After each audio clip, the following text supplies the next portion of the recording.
This is City Focus, the podcast from the League of Oregon Cities, where we explore the issues that matter to cities across Oregon. Through its ongoing efforts to best serve the 241 cities in Oregon, the League of Oregon Cities discovered that there's a current need to better understand the background of the elected officials statewide. Growing demand for such research has resulted in this survey and the subsequent report. The survey asked mayors, commissioners, and city councilors questions about their demographic background, length of residency in Oregon and in their city, their tenure on their city council, and opinions about home rule. No question was required, and as such, if a respondent was uncomfortable, they could leave any question blank or marked with decline to respond. While most LOC surveys focus on cities as a single unit, this research instead focused on the individuals that have chosen to represent their cities. Likely for this reason, the League received 384 responses, far more than a typical survey. This allows the League to make even more statistical inferences and increase our confidence in our conclusions in this research. On this episode of City Focus, Paul Aljits once again breaks down the numbers for us.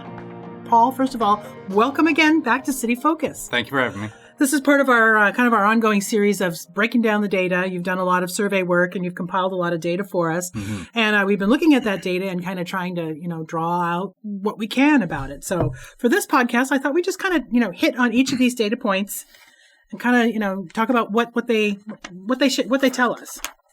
Great. So one thing that makes this survey a little bit different than the other ones we've discussed before is that this one isn't one that we have completed within the last year. This one was done in 2018. Okay. That's not to say it's what we would find today is any different than what we would have what we found in 2018. Okay. It's just saying that this is one of the first times that we've pulled an old survey with real interesting data into the future to discuss. Okay. This survey was done in 2018. As I said, what also makes this kind of interesting is most of the time what we do is we distribute our surveys to the city managers or the city recorder, whoever's the highest staff member in those cities, and we have them respond to it. Okay. Or they email it out to the finance director or the HR director, whoever we need to. And the reason why we do that, which we've gotten questions on in the past, is because we don't necessarily know who specifically responds to every single little, different thing that a city winds up doing. This is different because instead of sending it specifically to each city, just one survey to each city, we sent this out to every elected official that we had an email for. And I believe that's something to the tune of 1,200 elected officials we wound up sending it to, which is the reason why our response rate is 384 elected officials. Okay. So, which makes it very, very interesting. We've got 384 elected officials from 179 cities, which means that we got the most response that we've ever had, and also from the largest number of cities that we've conducted a survey for, at least as long as I've been around. Okay, so this is pretty comprehensive data. This is fairly robust data. Okay. Yeah. So we basically started out, I've looked at, the questions that were asked, nothing controversial or anything, just pretty straightforward. But the data that you got from this is interesting. So let's start with the first one, which is age. So one thing that we found, much of the survey results that we found were not terribly surprising. This is one of those I found that was not particularly surprising. 55% of the elected officials that responded are over 60 years old. The regions with the oldest respondents, in other words, the highest proportion being respondents over 60 years old, that was in the metro region. 28% of the respondents there were in the metro region. And North Willamette Valley, that was almost half. That was 47%. Okay, and that's where our three largest cities tend to be as well. So, right. Well, in this particular case, Eugene wouldn't be included. It wouldn't. Okay, that would be Southern Willamette Valley. But your point is taken. Okay. So that doesn't surprise me. I mean, typically volunteer. These are typically volunteer, which we're going to break in a little bit more of that out. But these are typically volunteer. One of the data points you have in here too is time commitment. So when we get into that data, this number becomes much more of course, obvious. That makes sense. Right. And it also makes sense when we consider retirees. Yeah. So we found that 48% of the respondents to this were retirees. Now, this also is a point that is a little bit confounding because people that respond to surveys also tend to be older. Any surveys, they find that they tend to be, for whatever reason, I don't know what it is. It actually doesn't even matter what the method is by which you send out the survey. You can send it out by telephone, you can send it out by the internet. Even in those cases, when you control for that, the respondents tend to be older than you would expect. Yeah. Okay, so you talked about they are retired. Can you break that number out a little bit more as far as were there any specific regions where you found age differences between an older demographic versus a younger demographic? Well, the interesting numbers are also on those under 40. Yeah. So what we did was we looked for many different age brackets, and we had 2 age brackets that were under 40. We had 21 to 30. Actually, I'm sorry, we had 3. We had 18 to 20, which there were absolutely no respondents to that, and that wasn't surprising. We had 6 respondents between 21 and 30, and we had 30 respondents between 31 and 40. Now, the areas where we had the most number of elected officials under 40 was the North Coast and also Metro. So that North Coast, Metro, and Southern Oregon, Eastern Oregon, those are the ones that had the most respondents under 40. But what I find interesting is that we had a significant amount over 60 that were in Metro and a significant amount under 30 or under 40 that were also in Metro. So there's this middle ground where we couldn't find there's this kind of interesting, maybe it's a generational shift, I don't know, where there's a large number in Metro that are young and they're coming into elected office, and there's a significant number that are older than average and they're also sitting there. But in the middle, kind of that middle bracket between I think 41 and 50 and 51 and 60, they're just not there, or at least they're not there in the proportions we would expect. That is interesting, because I'm thinking, there's family commitments, because these elected officials time commitment, but 41, you'd think in the 30s, you'd be finding that as well, too. Right. This winds up being an interesting survey, not only because it's data we've never had before, even though we've been asked for this data many, many times, but it's interesting in that we don't really have an answer why to a lot of these. So this is an area where I'm going to be speculating, and I really don't have any idea. This is mostly an educated guess. But my wonder is that people might be, more politically active when they're younger, when they're, again, before they decide to settle down, maybe raise a family. And so in that particular, in that area between 40 and 60, they're not able to participate. And then after 60, when they're retired, when, the kids are out of the house, then all of a sudden they can get back into it. That makes sense to me. And you figure, too, you've got a shift in people waiting later to have children. So in that more, even up into the 40s, you very potentially do have more school responsibilities, more family responsibilities. Right. So, this is going to be my first ask to people listening to this. If there are, if you did participate in this survey, because you didn't ask for why, there was no why question on this. Right. So if anybody has a why to fill in, I know you and I would both really want to know if there's specific reasons why. So let's move on to the next one, which was gender. And I thought this was really interesting as far as how the numbers break out between men and women in elected office, and then where the representation is stronger for men and for women. Right. And how this relates to age, yes. which is why these are kind of back-to-back questions. So 56% of the elected officials that responded were male. Now, this, again, is an interesting area because survey respondents tend to be statistically more women. So in this case, it's an area where we might be, the survey itself, the respondents might be biased the other direction. Even with that, men still outnumber women in who responded to the survey. So we found that there are certain age demographics where women wind up outnumbering men in those cases. So we'll get to that in a little bit. But smaller cities in Oregon tended to have more women as elected officials, especially in cities under 450. See, again, this is an area where I am merely speculating. Sure. My guess is when you have a large city, and this is where you could talk about unconscious bias between one person and another. So if you're looking at a ballot for a city of, 500,000, for example, and you see 2 faces next to the ballot, and it's like, okay, there's this person happens to be a man, and there's this person happens to be a woman. There might be a subconscious bias there, in place. It's far more difficult to have a subconscious bias when you're not voting for the man or the woman to be mayor. You're voting for Bob, who runs the tire store, and Jill, who's, your best friend's mom. It's far more difficult because you can assign, this is actually a person. I know who this is. I've known them my whole life. They'll be a good mayor or a poor mayor. It doesn't matter. That might be one of the reasons. That was my thought on it, that you actually have more of a personal relationship in smaller cities where you really know someone's record. And one of the things as you get into broader, bigger areas, most people have no idea who the people that they are voting for. You don't have that in a smaller community. Another thing that I could see possibly being a factor is the fact that there's less people running for elected office, quite frankly. So if it is more difficult for women to get into elected offices, in smaller cities, there's going to be less competition outright. Elected officials in larger cities, so 10,000 population or over, that's our 5th quintile cities, they're they're almost 1.57, so 1.5 times more likely to be men. Whereas in cities under 450, women outnumber men by about 14%. So it's significant. It's not just 51% tipped towards women, it's 14%. So there are also regional factors that go into this, and you've broken out those numbers as well as far as gender of elected officials. Yes, and again, this is another area where this might just be, a fluke of happenstance, or there could be a real reason for this. But for whatever reason, female elected officials are more likely to happen in South Coast and Southern Oregon regions. Mm-hmm. Male elected officials are more likely to happen in Metro, South Central Oregon, and Central Oregon. And this is controlling for population. This is just the cities that are in those regions. This is what we're seeing, regardless of the population size. And again, I'm not entirely sure why that would be. It might be an interesting question to ask. Another one, if someone has specific, and you talk, there's an age component.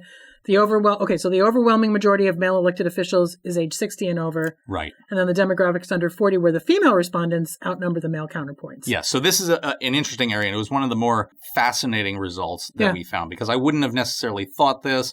It's not terribly surprising, but it was still very interesting information when we found it. When we looked at the question what your gender was, we also took that data and we broke it out by the age brackets that we had earlier discussed. So the overwhelming majority of respondents over 70, over 60, over 50, majority male. Yeah. Easy majority. 41 to 50 bracket, it starts to get a little bit more on par. It looks like 34 respondents versus 21, so we're getting a little bit closer. Under 40, all of a sudden it flips. All of a sudden, we're talking about between 31 and 40 age bracket. 11 respondents were male, 19 respondents were female. And then below that, it's a ratio of about 2 to 1. And the question is why? Again, let's ask that question, because those that are in that to specifically find out from people who are in that age demographic the life choices that you make, the family choices, all the different constraints, barriers, opportunities that are out there. Right. Is it that? Is it a generational thing? Is it just that if you're a baby boomer or Gen X, the men are more likely to run, or is it that is there some other factor that's associated? So the next data point that we look at is race and ethnicity. The first thing you start out with, according to the U.S. Census Bureau, 87.1% of Oregon's population is white. Yes. So that probably informs the numbers that you're looking at here, but let's break that out a little bit more too. Sure. So as you said, it's 87.1% of Oregon's population is white. Our respondents, 95% of them were white. So there's quite a bit of overrepresentation of white Caucasians in this particular result. This is another area, by the way, where respondents also tend to be white to surveys in general. Just in taking them in general? Controlling for factors. It's just kind of, again, one of those interesting little quirks. Yeah. That being said, this is still, there still seems to be an obvious overrepresentation amongst elected officials. What I did find interesting was which groups were the most underrepresented. That I found fascinating. So Latino, non-white, Hispanic, the U.S. Census has Oregon as about 13.1%, yet they only represent 1.6% of the elected officials. Okay. So I think that winds up being, somewhere around 3 or 4 individuals based on who responded to this. Really? And the amount of people responded. I think it was about 3 or 4 that identified that. Okay. So that winds up being, that difference is 11.5% difference. And that is the most significant underrepresentation, followed by Asian Pacific Islander, where 4.7% of Oregon's population is elected. Is Asian Pacific Islander, but only 0.3% of the respondents were elected. All right, well, let's move on. Then education. Now, this one I thought was interesting as well. The education, elected city officials tend to be well-educated compared to the rest of Oregon's population. Yep. But there were some differences in that number when you break that out as well, as far as regionally and... Yeah. So let's talk a little bit about that. A little bit. So 58% of the elected officials that responded had a bachelor's degree or more. All right. So 58%. Okay. Yes. So that is compared to, at least on the survey that I could find, 37% of Oregon's population having some kind of college degree. Okay. All right. So it is significant. It is a significant difference. Elected officials with only high school degrees, far more likely to happen in cities under 1,200. Individuals with master's degrees and professional degrees or PhDs are far more likely to happen in cities larger than 3,000 and more likely to happen on the coast, in the valley, in Metro and in Eastern Oregon. Not surprising, really. Right. Well, the coast is a little bit, a little bit. I was not surprised by Metro or the Valley regions because if there's more population in an area, there's going to be more competition. Right. And so as a result, I could see more elected officials having more advanced degrees in those cases. The coast is a little bit surprising. That could be a factor related to age, where we're seeing people with bachelor's degrees, master's degrees, professional degrees, retiring, moving out to the coast, and then deciding to run for elected office. Yeah. It very well could be that. Eastern Oregon, I had seen that before in looking at some demographics of just the cities in general, not just in the elected officials. And I found high numbers of college educated. A lot of those tended to be folks that worked for Bureau of Land Management, Forest Service, other jobs like that. So it's not surprising to me that there's a significant number of elected officials from Eastern Oregon as well. Okay, let's move on to the next data point that you looked at was residency. So let's talk about, where are these people from? Were they born here, Native Oregonians? Sure. So about half of city elected officials are Native Oregonians. So half are transplants, half were born here. The thing that I find the most interesting about this data is when you look, we also ask the question, how long have they lived in their specific city? Okay. When it's broken down by population, it gets very, very fascinating. So what we found was if you live in a city that's under 450, the average is about 18 years. Before you enter elected office. They have lived there for 18 years and they're an elected official. I wonder if that's the small town. I don't know. I grew up in a small town and it's like you're not really considered part of the small town. There's almost like an unspoken right. As it turns out, it doesn't seem to be as much of a factor. So we can compare that 18-year average for cities under 450, so in our first quintile, versus living in a city over 10,000 for 29 years. Oh, interesting. That average being that kind of blows that out of the water. Right. And I think what the reason for that is the complexity of the social structure, complexity of the government structure. So, for example, we have cities where it's very difficult for all the elected officials' positions to even be filled, to say nothing about filling commissions and committees and citizen advisory boards and that sort of thing. Yep. If you're in a smaller city, it's far easier to get to that position where you're the mayor or the city councilor. Whereas if you're in a city the size of Portland, for example, you should be on, a neighborhood commission, and then you want to get on a committee over here, and then you want to do all of these. You need to follow kind of the steps that the last person followed. Yes. There's kind of an established plan of becoming an elected official, and then finally you're put on the commission or you become the mayor. So I think that's what it is. I think it's just the complexity and the size of the government grows, and so therefore you have to be in there longer to invest the time be an elected official. That makes sense because there is that sort of path, that sort of unspoken path that you really is expected of you to take. Right. So you've gone through all that. We've got people who have gone through that. They've been there for a while. They're in office. Now you looked at elected tenure. So how long are people sticking around in these offices? Well, we saw similar trends actually to what I had just mentioned on the residency thing. So the average city councilor that we surveyed in 2018 was 7 years. This meant that there was about a 5-year average for cities under 450 as opposed to 8 years for cities over 10,000. So again, we see the same thing where it takes longer to get there and you stay longer. The larger the city. The larger the city. And I'm wondering, because the complexity sometimes of issues that you're dealing with in a larger city, you've got that institutional knowledge of someone who's been there for a while. You build that up over time. I think that becomes valuable. Right. I think that's what it is, Yeah. Which would be surprising perhaps to some cities where, again, the mayor has been there for 20 some odd years and, he or she wants to stop doing it and then they can't find someone who really wants to fill the job. On average, it seems like that's not necessarily the case. If we look at it regionally, we found that the shortest tenure, so the people that have been elected on average, the least was in Southern Oregon, and the longest was in the Gorge at 8.3 years. Oh, another interesting thing I wanted to mention was we also broke this down looking at mayors, because we asked if you were a mayor or if you were not a mayor currently, and we found that Metro had the longest average regional tenure of serving as mayor of 8.6 years, whereas North Coast had the lowest average of 2.3 years. So I don't know if there was a massive sea change in North Coast that nobody spoke of, or it just happened, the stars aligned all in that one moment.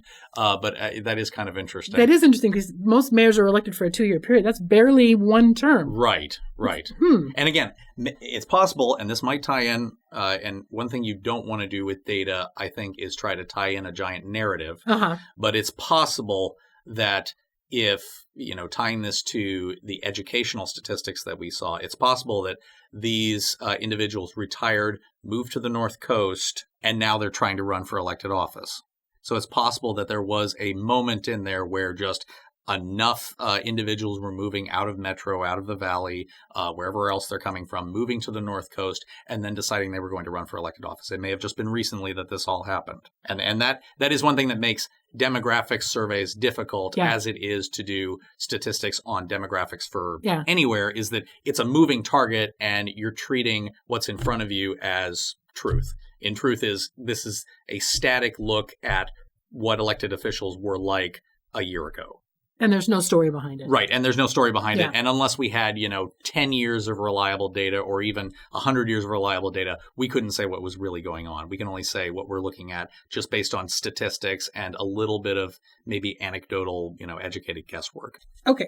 We were talking a little bit ago about, sort of the path to getting into elected office.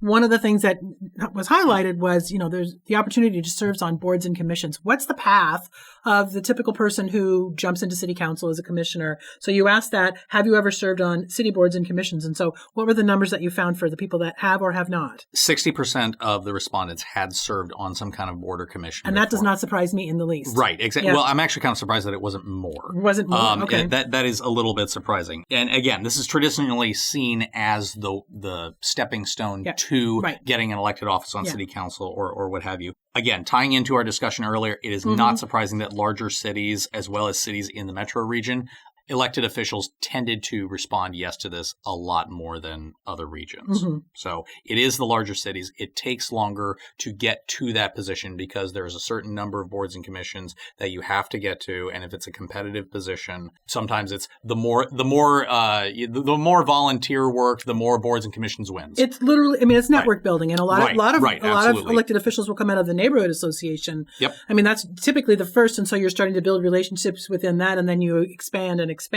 The next question you asked was, had they tried for another office? Right. For a state level, for any other? What did you find there? What were the numbers in that? Well, we were interested to know not only what their path was into this position, but also did they ever try to, do something else? Was did they that ever a try stepping to move stone? up? Right, exactly. Yeah. Was this a stepping stone to something else? Only about 10% of respondents in our survey had run for another office. Mostly this was in cities under 3,000, but also in Metro and Southern Oregon regions. Often this was to the Oregon legislature, but county commissions, federal special district positions, we had a smaller number of individuals that responded to those. Only 7 of the 34 actually were successful in this case. You would think that would be a higher number, just given sort of the trajectory that holding these offices would propel you into. And I know I found that it's not necessarily what gets you into the next level of office. Well, it's possible that the population number is to be considered here. So if it's statistically if it was statistically significant in cities greater than 3,000, it's possible that there was just more competition. There were more, you can say, yes, I am the elected official from a city of 12,000 or whatever. In that case, you can say, yes, that's true, but there are other people with that qualification. Yeah. So there might have just been more competition in that particular case. I don't know. Again, don't know the story necessarily. Right. Exactly. And most of these success stories actually were for special districts or county commission. So while we had the majority of people that had run were for Oregon legislature, the successful ones were to county positions or to special district positions. Okay, so let's move on to hours spent on city business. Most elected officials at this level are volunteers in this state. So I would imagine you got a lot of responses from people wanting to tell and talk about, they spend a lot of hours. A lot of times it costs people in time and treasure to hold these offices and to do these volunteer positions. Let's break out some of the numbers and what you found from respondents on this. This might be one of the reasons why we see the majority of elected officials be over 60 years old and, more than half of them be retired. I think the amount of time it takes to be in these positions is significant. And we asked a very open-ended question. We asked them just to fill in the blank. How many hours would you estimate you spend per week and per month? We broke it out both ways on city business, city elected officials official business. And what we found was that on average, elected officials spend 8.4 hours per week, an entire workday on elected official business. This number was higher in cities over 10,000. Cities less than 10,000 on average spend about 6 hours per week on city business, whereas if you were in a city over 10,000, on average you spent 13 hours per week. So that's, almost 2 days. And again, I have to wonder, that comes down to the complexity of the issues you're dealing with in a larger metropolitan area. Absolutely. And you can, a lot of elected officials spend much more time than that, and you can certainly maybe spend less time than that. I don't know how successful you'd be getting reelected if you spent less time. Well, and also this breaks out by region. So, and what we did was just highest and lowest in this particular case. The highest average for any region was Metro per month. That's 50 hours. And then Northeastern Oregon had the lowest average time per month, which was 13 hours. Okay. 13 hours per month. I wonder if this wouldn't be the reason, or at least a contributing factor, as to why we would see more people under 40 running for office or being elected officials, and more people over 60 in an elected office because of this time commitment. And also, the difference between, why we have more women in elected offices in smaller cities, because clearly it takes up less time. Right. So I don't know. That is interesting. Age, demographic, the amount of time, your age, you've got, again, it comes down to family commitments. This pulls you away from your family. Right. And this is another thing when people running for these offices, it has to be a family affair because it does pull you away. Right. I think that's interesting. And I think there probably is something to that. Again, I would really like to hear feedback from anybody listening if that went into your decision making to run for office is the time commitment. Right. And it's a big time commitment in many cases. Right. And this is also not to, these are just averages. This is not to say that there isn't a city under 500 population that spends hours and hours per week on this stuff. So and they may not have taken the survey and you don't have their data. Right, exactly. Because they're too busy. Exactly. So let's go on to the next one. Political ideology. I thought it was interesting that the plurality of city councilors and mayors identify as moderate. And I found it was interesting, but it wasn't surprising because typically municipal government is nonpartisan. You're really kind of dealing with nuts and bolts issues. It's not a lot of political ideology or, agenda driven things. It's pretty straightforward city business. I have to be honest, this is one question that I wish I worded differently. And the reason for that, not to say that this data isn't useful data. As a matter of fact, this political ideology question is carbon copy from other surveys that I have seen. So this was a copy and paste job in this particular case. Okay. But the reason why this question winds up being a little bit of a problem for me is if you ask people what their political ideology are, they're far more likely to say they're moderate. Even though they might actually, if you gave them a battery of 20 questions, they might actually be lean liberal or lean conservative. Yeah. So one thing that, and I know that, listeners can't look at this, but we have 103 respondents identified as moderate. That bar on the bar chart towers over the others. Yes. And then we have two smaller ones on either side that are lean conservative and lean liberal, and then slightly larger are liberal and conservative at the far ends. So what I think is happening in this particular case is that there are individuals that claim they're moderate when actually when we ask them, several questions, we would find they lean liberal or lean conservative. Whereas if you're on the far ends of the spectrum, you kind of know that you're there and you're less likely to say that you're moderate. So it's interesting, just the breakout. I don't know, it doesn't surprise me. Maybe it surprises me that it's a little more even than I thought it was, just given that we're in Oregon. Oregon tends to be perceived as more liberal than it is conservative. I found these numbers interesting. There's not a lot of huge spikes in it other than the moderate one. Right. With all of that being said, where I'm kind of, criticizing this particular question, it is still good, interesting information because despite that, it's still making roughly a bell curve. And that I would expect, especially when we're discussing political ideology on nonpartisan positions. I'm happy to see the larger number of moderate in Right. And then when we look at it broken out by what I wound up doing is I assigned each of these ideological groups a number. So if you were liberal, you got a score of 1. If you were conservative, you got a score of -1. And what we could do is we could aggregate everyone's number together and figure out what the average is. And once we have a number like that, then we can break it out by population and we can break it out by region. So we can see, at least just based on the elected officials' respondents, we can see do we see a trend politically based on population, or do we see a trend based on region? In most cases, it's not particularly surprising. Yeah. So if you're in a city over 3,000, you tend to lean liberal. If you're in a city under 3,000, you tend to lean more conservative. Yep. If you're an elected official. Mm-hmm. The fourth quintile cities, which are the cities between 3,000 and 10,000, that number is almost in the middle, so almost perfectly moderate. So it seems that that's the pivot point where all of a sudden you see that shift in politics. And then regionally, basically every region, small cities regions, east of the Cascades and north of Roseburg, Douglas County, are lean liberal. Everything else leans conservative. Not particularly surprising, but it was interesting to see that what we all kind of consider is just given voter statistics, it also is reflected in elected officials. Yeah. In some ways, that's comforting because you know that the voters are represented by their elected Exactly. officials fairly well. Exactly. Yeah. Again, and that moderate again tells me too that most of these elected officials, the mindset is more. It isn't necessarily hyper-partisan on either side. It's more looking at the business at hand. Right. Okay, so the last item that you queried for was home rule. And home rule is, the League of Oregon Cities' mission is to preserve home rule.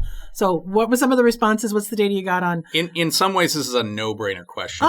Do city elected officials like home rule? Yes, they wind up, yes. Good. I'm glad. So what we did is we gave them a scale of 1 to 9. Okay. The reason why we didn't do 1 to 10 is because we didn't want to have a middle ground where, if they were really right in the middle, we wanted to give them that opportunity. On a scale of 1 to 9, where do you land in terms of how much home rule you want? And we left it broad, but what we said was that a 1 means complete state control, and a 9 means complete city control. Mm-hmm. So the state and the county have nothing; they have no say whatsoever in what cities do. Okay. Versus a 1 being cities are basically just an agency, an organ of the state government. And what we found was the average was 6.3 out of 9. It leans very, very heavy towards the home rule position. So with a little bit of, maybe a little bit of relationship in there. Right. So there's a little bit of give there, but it's, And the one nice thing that we found was that this varies only slightly across populations and regions. This is pretty much the one thing, if we look back at all of the demographics,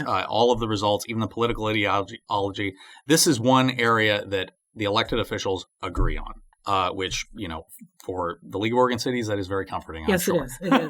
It is. It's interesting that there were 4 respondents down here over on the end of complete, and I'm just looking at the way this all breaks out. There were 4 respondents that wanted complete state control. Yes, and then there were 21 that wanted full and complete. Yeah. So it's interesting that they really felt basically at 0.7 on here.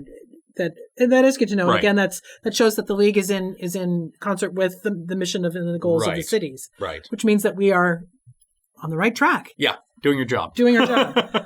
Well, that is a lot of data, and you and I really we touched on this. There's a lot more, and like we had said at the beginning, the stories behind the data. If something jumped out at you as a listener that you had taken this survey and there's a why behind it, let us know. Get in touch with us here at the League, because we'd like to share that. We'd like to learn a little bit more about what the data means. We can speculate all we want, but really someone who took the time to answer the survey probably would have more of the why behind it. But we are out of time, Paul. I want to thank you again. I'm speaking my guest on this episode of the podcast is Paul Algitz from Algitz Consulting. Paul, thank you so much for being on the show today. Always a pleasure. Thanks.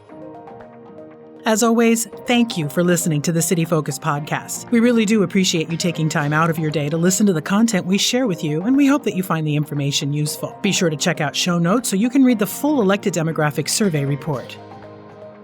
My name is Denise Nanke, and I'm the host and producer of City Focus, a podcast from the League of Oregon Cities. The League is a governmental entity formed to work with our members to help local government better serve the citizens of Oregon. LOC strives to be the go-to place for Oregon cities as a resource hub for advocacy, education, and best practices. While our focus is Oregon and Oregon issues, we realize that we have many issues in common across the country. We hope that this podcast will reach beyond the borders of our state to share ideas and solutions. If you have suggestions for topics or comments about any of our podcasts, send me an email at cityfocus@orcities.org. You can also follow us on Facebook and Twitter, and be sure to subscribe to this podcast to get notification when we publish new content.